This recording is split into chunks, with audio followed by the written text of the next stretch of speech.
So let's spend a little time talking about measuring the successfulness of experiences. This is from Chapter 5 in the Experience Economy textbook by Pine and Gilmore. So how do you measure an experience? Well, the first question, of course, is what is it that we're measuring? When we measure a service, we're typically measuring the satisfaction with the service. That is, did the service meet my expectation on a number of attributes? How satisfied was I on those attributes?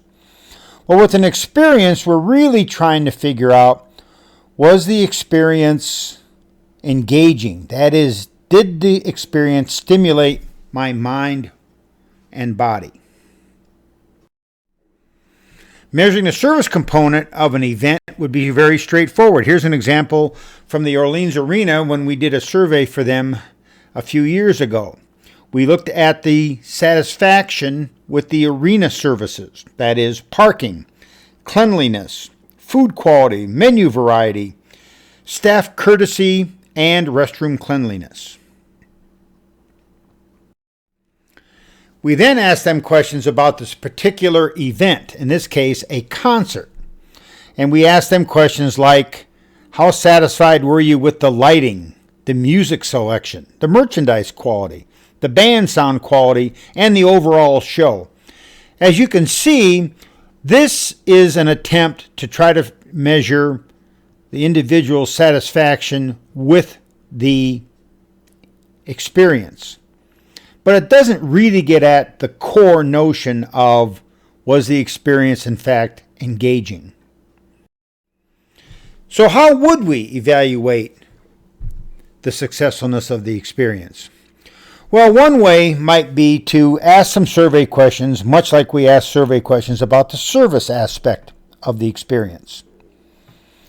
We might ask questions, was the, in this case, concert memorable, educational, fun, exciting, entertaining, thrilling, and whatever other dimensions might be appropriate for the particular experience.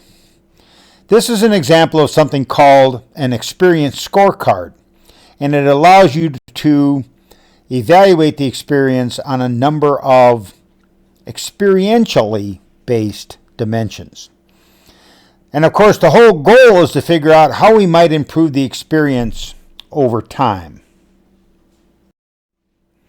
So what other ways might we measure the value of an experience?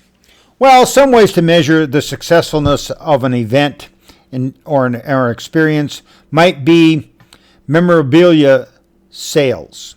It might be the posting of pictures and positive comments on social media. It might be repeat purchases, or it might be recommendations of the experience to others. Think about what else you might use to create some sort of a measure of the successfulness of an experience. Well, there is at least one more great way to do that. That is to watch or observe your customers before, during, and after the experience. Were they engaged, moved, changed, happy, excited, or whatever other dimensions might be appropriate for the particular experience? Remember, it is important for us to evaluate the experience and continually work to make it better.